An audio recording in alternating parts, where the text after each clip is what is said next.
13 waktu Indonesia Barat dalam berita daerah berbahasa Minang ya untuk edisi di siang hari ini.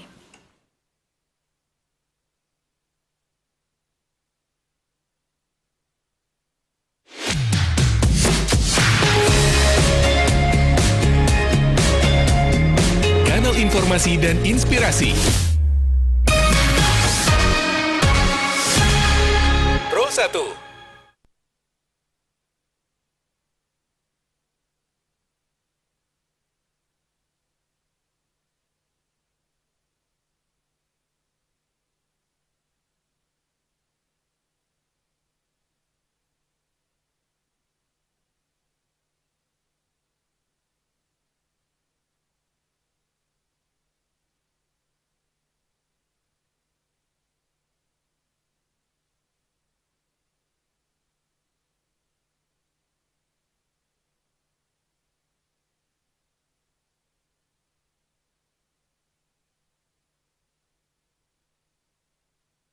Pro 1.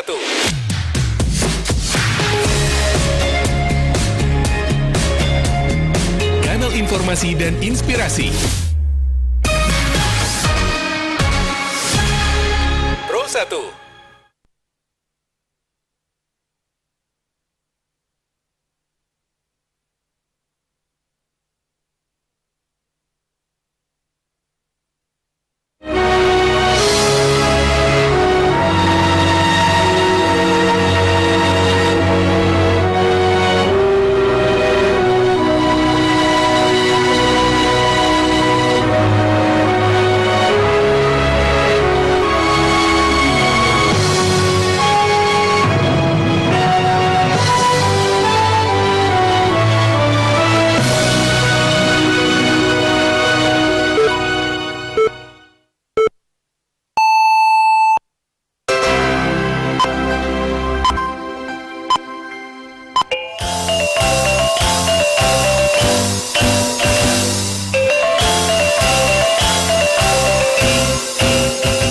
Selamat siang Dusana Pandanga. Untuk mengawali perjumpaan siang hariku, kami sampaikan sari berita utama. Mulai akhir April 2025, para pelajar di Kota Padang Panjang akan menikmati layanan angkutan kota gratis. Pemerintah Kota Bukit Tinggi menerima 2,9 miliar rupiah lebih pendapatan asli daerah melalui retribusi dari objek wisata berbayar. Buletin Berita Minang selengkapnya dibacakan De Aldila. Dusana Pandanga, mulai akhir April 2025, para pelajar di Kota Padang Panjang akan menikmati layanan angkutan kota gratis yang siap mengantar japui pelajar pada hari Senin Saratu Jumat. Berikut laporan Nofri.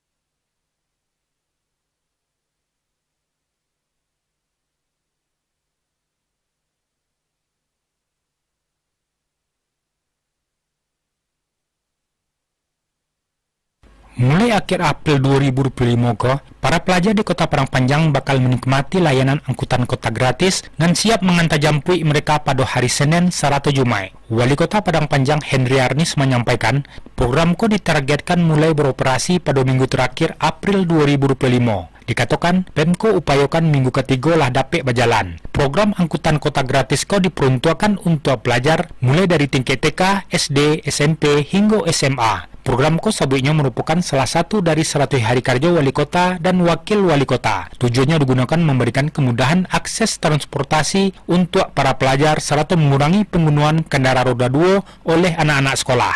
Dikatakannya, sebanyak 45 unit angkutan kota layak jalan bakal dikerahkan dalam program ko. Layanan ko akan beroperasi 2 kali sehari, pagi pukul 6.30 hingga 7.30, serta sore pukul 4.30 hingga 5.30, menyesuaikan jam masuk serta pulang sekolah para pelajar. Henry mengajak masyarakat mendukung penuh program Iko demi kelancaran serta kenyamanan anak-anak dalam menempuh pendidikan. Inyo juga berharap Iko dapat membantu mengurangi kepadatan lalu lintas di kota. Akan segera kita itu insya Allah transportasi gratis untuk seluruh siswa-siswi sekota Padang. Insya Allah kita eksekusi itu tentu ada hal-hal yang harus dipersiapkan, bagaimana secara teknisnya dan lain sebagainya. Itu nanti akan kita bicarakan lebih lanjut, tapi kita berupaya itu segera. Wako Henry mengapresiasi OPD terkait dan Allah bekerja sama merancang dan merealisasikan program Menurutnya, jika berjalan lancar, angkutan pelajar gratis akan menjadi salah satu terobosan transportasi dan membawa dampak besar untuk dunia pendidikan di Padang Panjang. Nofri melaporkan. Pemerintah Kota Bukit Tinggi menyiapkan rumah sakit umum daerah RSUD menjadi rumah sakit yang mandiri hingga akhirnya nanti. Pengembangan rumah sakit indah hanya bagantong pada subsidi pemerintah. Wali Kota optimis RSUD dapat bersaing di rumah sakit swasta yang ada di Kota Bukit Tinggi. Menurutnya hal dapat direalisasikan di dukungan setiap puskesmas agar menjadikan RSUD sebagai rujukan utama. Ramlan menegaskan manajemen RSUD dan Dinas Kesehatan harus berkolaborasi untuk menciptakan inovasi dalam peningkatan layanan kesehatan. Dirinya mengungkapkan dalam waktu dekat peningkatan fasilitas RSUD akan segera dilakukan. Dukungan SKPD terkait dibutuhkan seperti pengaspalan jalan di sekitar rumah sakit, perluasan dan penambahan poliklinik, penyediaan fasilitas lainnya. Selama momen libur panjang Idul Fitri sampai balik 40 Hijriah, pemerintah Kota Bukit Tinggi menerima 2,9 miliar rupiah lapia pendapatan asli daerah melalui retribusi dari objek wisata berbayar. Selengkapnya dilaporkan Yudi Prama Agustino.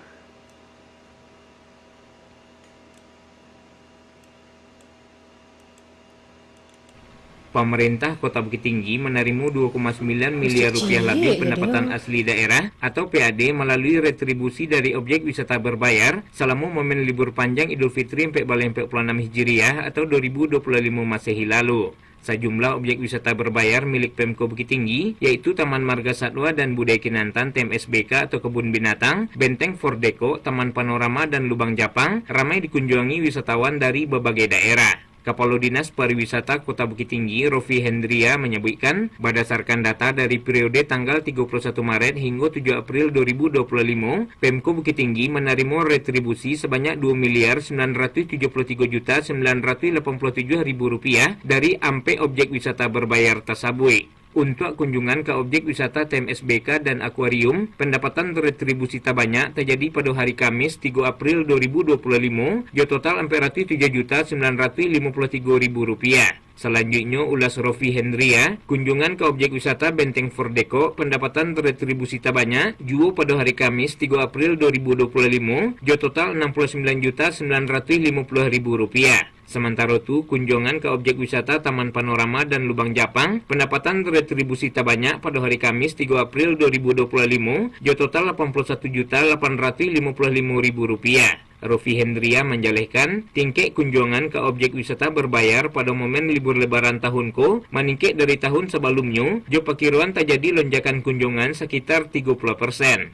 Selama libur lebaran kemarin, Bukit Tinggi memang kita lihat kembali ramai oleh pengunjung dan memang sesuai dengan yang kita inginkan bahwa Bukit Tinggi sebagai kota wisata jauh-jauh hari sebelumnya sudah kita siapkan untuk bagaimana bisa menampung seluruh wisatawan tersebut. Dari objek wisata kita, bisa yang kita hitung di objek wisata berbayar kita, itu Kebun Binatang, Benteng Fordeko, dan Taman Panorama Lubang Jepang mengalami kenaikan yang cukup tinggi dibanding tahun sebelumnya. Sepanjang libur lebaran tanggal 1 sampai tanggal 7, kita mencatat kurang lebih 130.000 orang memasuki Kebun Binatang dan Panorama, dan alhamdulillah itu bisa mendatangkan PAD bagi Bukit Tinggi kurang lebih 3 miliar. 3 miliar kurang 30 juta itu. Jadi sampai 3 miliar, kalau sekarang sudah lebih 3 miliar, dan itu memang karena ada beberapa program-program kita yang kita kejarkan kemarin dalam libur lebaran ini.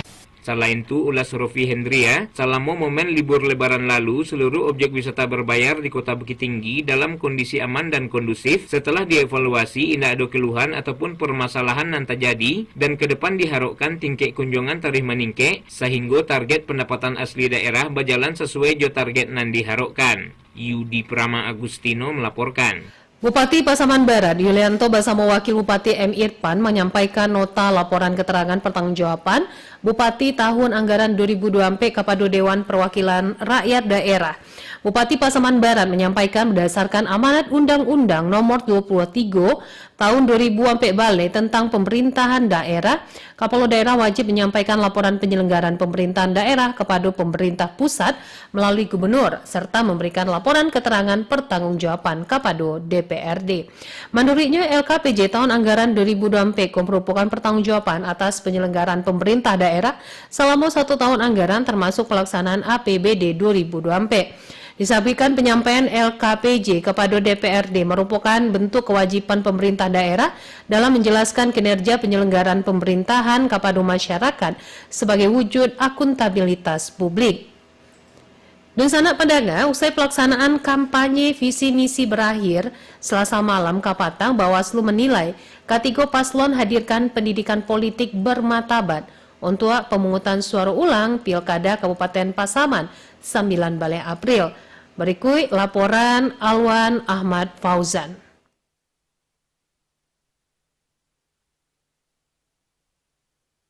Tiga pasangan calon bupati jo calon wakil bupati ala menjalani masa kampanye terakhirnya di 15 April Kapatang untuk kembali berlaga dalam pemungutan suara ulang atau PSU Pilkada Kabupaten Pasaman pada Sabtu pekan iko. Setelah penutupan masa kampanye yang diakhiri oleh dialog debat publik yang disiarkan LPP RRI Selasa malam, Ketua Bawaslu Kabupaten Pasaman Rini Juwita memastikan kampanye yang dilakukan ketiga paslon PSU Pilkada Pasaman ala dilakukan secara aman dan damai sesuai prosedur yang ditetapkan. Bawaslu Kabupaten Pasaman dikatakan Rini Juwita menilai ketiga paslon PSU Pilkada jo ala memberikan pendidikan politik dan baik jo bermartabat kepada masyarakat Pasaman jo sekitarnya. Tiga pasangan calon mematuhi dan mempedomani ketentuan yang ada. Seluruh pasangan calon memanfaatkan dalam melakukan kampanye semaksimal mungkin, memberikan pendidikan politik kepada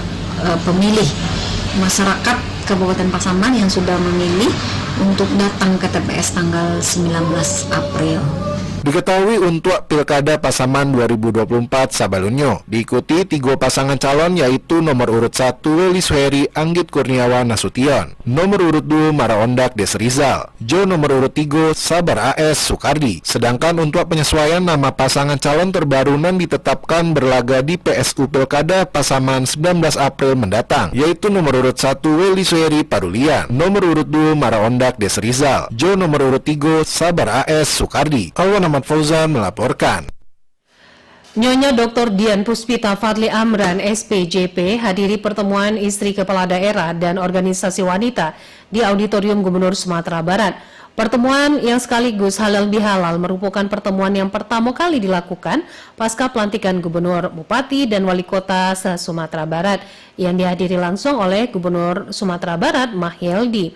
Dalam sambutannya, istri Gubernur Sumatera Barat, Harneli Mahyeldi, menyampaikan agar para istri kepala daerah turut menjadi mitra pemerintah dalam memajukan daerahnya masing-masing. Acara berlangsung dengan penuh kehangatan di seluruh Ketua Tim Penggerak Pemberdayaan dan Kesejahteraan Keluarga se-Sumatera Barat ikut bernyanyi bersama sebagai penutup rangkaian acara halal bihalal Iskandar tersebut. Dinas Sosial Provinsi Sumatera Barat 15 April adokan BIMTEK Manajemen dan Pengelolaan Panti Asuhan Angkatan tahun 2025 batampe di Istana Bung Hatta. Berikut laporan Joni Marbeta.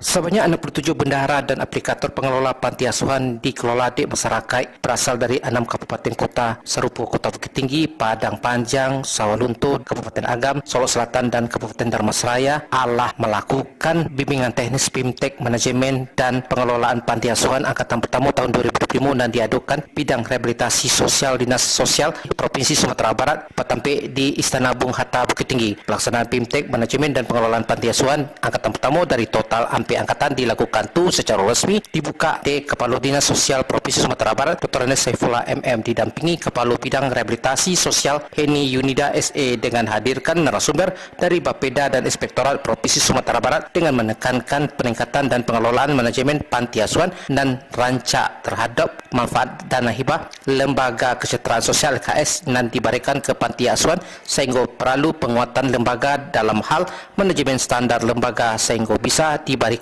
edukasi manajemen LKS termasuk bisa bermitra sosial dalam hal tata cara pencairan hibah dan maka dari itu adanya persamaan persepsi tidak bisa terlepas dari keberadaan kabupaten kota nan ado di daerah ko. Juga kegiatan dilakukan dalam rangka rehabilitasi sosial serta melihat perkembangan rehabilitasi sosial melalui program APBD Provinsi maupun APBD Kabupaten Kota nan ado. Kepala Dinas Sosial Provinsi Sumatera Barat Dr. Ernest Saifullah MM sampaikan bahwa Lembaga Kesejahteraan Sosial LKS tulus bekerja dengan cinta dan tanpa pujian harus dari hati jika dilaksanakan dengan ikhlas dan ibadah sosial. Untuk itu perlu konsisten lakukan pengelolaan LKS dalam membuat laporan pertanggungjawaban SPJ harus transparan atas pitih negara dan alah diterima dan jika trust ataupun kepercayaan dan alah terjaga di panti asuhan maka bantuan diberikan tidak akan sulit datang dan diberikan. Ya, di pertanggungjawaban ini sebenarnya kaitan langsung dengan trust. Kalau mereka bisa mempertanggungjawabkan dananya, ya artinya baik secara real pelayanannya, kemudian juga pertanggungjawaban keuangannya, administrasi ya, itu akan menimbulkan trust dari masyarakat, termasuk dari kami sendiri yang pemberi hibah gitu kan, pemerintah. Nah, tapi kalau ini tidak dilakukan, ya tentu kepercayaan kita menurun, bisa saja nanti hibahnya kita tahan. Misalnya contoh aja, ada panti yang pengurusnya bermasalah, itu hilang kepercayaan kami. Nanti uang kita tidak dikelola dengan profesional, nanti kami tahan. Tidak sinkronnya antara sama pengurusi ya. Betul, ya. Untuk itu walaupun dengan uang sakete LKS bisa terpenuhi SPM dalam pengelolaan panti asuhan dan anak-anak terlantar dan kini ada 8 panti dikelola Pemprov Sumbar dan dari jumlah total 300 panti asuhan dan ada di Sumatera Barat dari BIMTEK dilakukan ditampe nan samo nantinya dilakukan puluh rakor LKSA se Sumatera Barat. Juni Marbeta mengabat untuk berita Minang pada siang hari ko. Pemerintah Kota Payakumbuh menyalurkan bantuan permakanan bagi 90 orang kelompok rentan yakni lansia, disabilitas, dan anak terlantar. Kepala Dinas Sosial Kota Payakumbuh, Irwan Suwandi mengatakan pada paket bantuan permakanan terdapat bare sebanyak 5 kg, gula pasir 1 kg, telur ayam ras 1 tray, dan susu bubuk 1 kotak. Irwan Suwandi menambahkan bahwa warga yang menerima bantuan Kaliko akan tadi menerima bantuan selama tahun 2025 dan dilaksanakan setiap triwulan. Disampaikan Irwan, warga yang menerima bantuan merupakan data yang didapat dari pendampingan sosial nan adu di setiap kelurahan. Pemerintah Kabupaten Tanah Datar mengajak masyarakat taat membayar pajak kendaraan bermotor. Pajak itu kini langsung menyumbang pendapatan daerah seiring perubahan regulasi keuangan pusat jo daerah. Berikut laporan Irsyad. Kecamatan Sungayang. Kepala daerah itu mengapresiasi pemerintah Kabupaten Tanah Datar Bupati Tanah Datar Eka Putra menuti acara pajak kendaraan bermotor sebagai bentuk kontribusi langsung terhadap peningkatan pendapatan asli Kepala daerah itu mengapresiasi Kepala Badan Pendapatan Daerah atau Bupati Tanah Datar Eka Putra menuti acara sepekan bahwa pembayaran pajak kendaraan kini bagian dampak nyata bagi daerah. Kecamatan Sungayang. Kepala daerah itu mengapresiasi antusiasme masyarakat antara Bupati Tanah Datar Eka Putra menuti acara menjelaskan bahwa berdasarkan ketentuan baru itu pajak kendaraan bermotor dan dibayar Kepala daerah itu mengapresiasi antusiasme masyarakat. Bupati Tanah Datar Eka Putra menuti acara sepekan pagelaran seni oleh pemerintah provinsi kemudian dibagikan ke kabupaten kota Kepala daerah itu mengapresiasi antusiasme masyarakat jumlah Bupati Tanah Datar Eka Putra menuti acara sepekan pagelaran seni distribusi pendapatan pajak kendaraan dilakukan secara Kecamatan Sungayang. Kepala daerah itu mengapresiasi antusiasme masyarakat. Bupati Tanah Datar Eka Putra menuti acara sepekan pagelaran sistem seni dinilai lebih hadiah dan transparan salah bagian dampak langsung terhadap Kepala daerah itu mengapresiasi antusiasme masyarakat. Bupati Tanah Datar Eka Putra menuti acara sepekan pagelaran seni Ali Anak Negari di Nagari Alih Baru Kecamatan Sungayang. Kepala daerah itu mengapresiasi antusiasme masyarakat. Bupati Tanah Datar Eka Putra menuti acara sepekan pagelaran seni Ali Anak Negari di Nagari Alih Baru Kecamatan Sungayang. Kepala daerah itu mengapresiasi antusiasme masyarakat. Bupati Tanah Datar Eka Putra menuti acara sepekan pagelaran seni Ali Anak Negari di Nagari Alih Baru Kecamatan Sungayang. Kepala daerah itu mengapresiasi Badan Pendapatan Daerah Tanah Datar. Bupati Tanah Datar Eka Putra menutupi acara membayar pajak dan melakukan balik nama kendaraan sanggar untuk peningkatan PAD. Kecamatan Sungai. Kepala daerah itu mengapresiasi antusias dalam kewajiban pajak. Bupati Tanah Datar Eka Putra menutupi acara hadapan pembangunan seni Ali Anak Nagari di Nagari Andalih Baroki, Kecamatan Sungayang. Kepala daerah itu mengapresiasi antusias. Pro 1.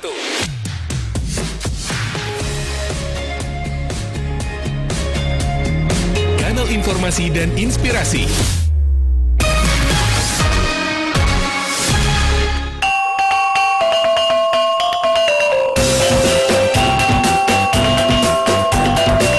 Sana pandangan sekian berita daerah dalam bahasa Minang untuk siang hari ko 6 April 2025. Berita daerah selanjutnya dapat Dusana dengarkan besok pagi pukul 6 waktu Indonesia Barat. Selamat siang.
Pro 1.